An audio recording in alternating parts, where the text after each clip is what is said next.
Telangana speaker గడ్డం ప్రసాదరావు ఇవాళ MLA Danam Nagender అనర్హత పిటిషన్పై విచారించనున్నారు. ఇప్పటికే 10 మంది ఎమ్మెల్యేల అనర్హత పిటిషన్లపై స్పీకర్ విచారణ జరిపారు.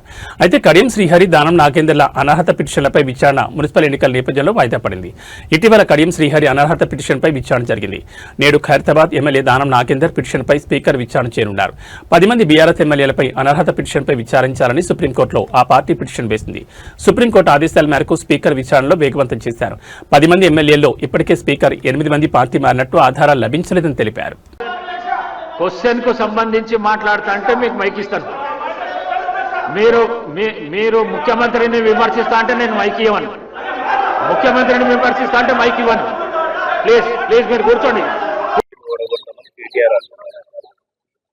సార్ ఎన్నికలు ఇంకా రావడానికి టైం ఉంది. రేవంత్ రెడ్డిని ఓడగొట్టుడు గెలిపించుడు కాదు. ముందు మనము మన జరిగినటువంటి తప్పులు తెలుసుకోవాలి. మరి ఏదో స్థామిత లేక మనం చేయకూడదు. ఎందుకంటే గురిగించ కింద ఉన్న మచ్చాగా ఎవరు తెలియదు, అది ప్రాబ్లం ఉంది.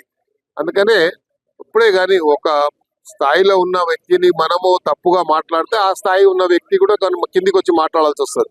అందుకనే వీలే కదా మరి ముఖ్యమంత్రిని ఏకవచనంతో సంబోధించడము, నోటికి వచ్చినట్టు మాట్లాడడం, ఎవరైనా కానీ ఒక స్థాయిలో ఉన్న వ్యక్తికి మర్యాద ఇవ్వడం అనేది అది ప్రజాస్వామ్యంలో అది మన బాధ్యత. అలా కాకుండా వ్యక్తిగతంగా విమర్శించడం వల్లనే ఇవన్నీ వస్తున్నాయి. కాబట్టి రాజకీయంగా మీరు చేయొచ్చు. ఆయన కూడా ముఖ్యమంత్రి కూడా ఛాలెంజ్ చేస్తున్నాడు.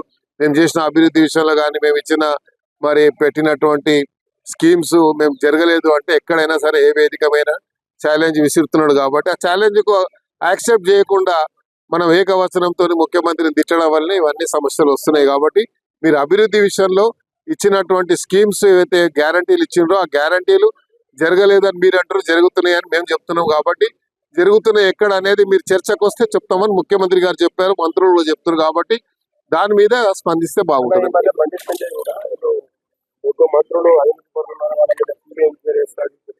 ఇప్పుడు ఆయన కేంద్ర మంత్రి ఉన్నాడు.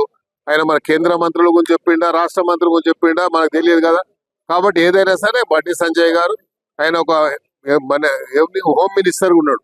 హోమ్ మినిస్టర్ ఉంటే అన్ని విభాగాలు ఆయన చేస్తుంటాయి. సిబిఐ కానీ ఈడీ కానీ అన్ని స్టేట్ మినిస్టర్ కంట్రోలే ఉంటాయి. కేబినెట్ మినిస్టర్ కంట్రోల్ ఉంటాయి. కాబట్టి ఆయన స్థాయిలో మేము తెప్పించుకుంటున్నాం. ఎందుకు సమాచారం ఉంటే యాక్షన్ తీసుకోవాలి.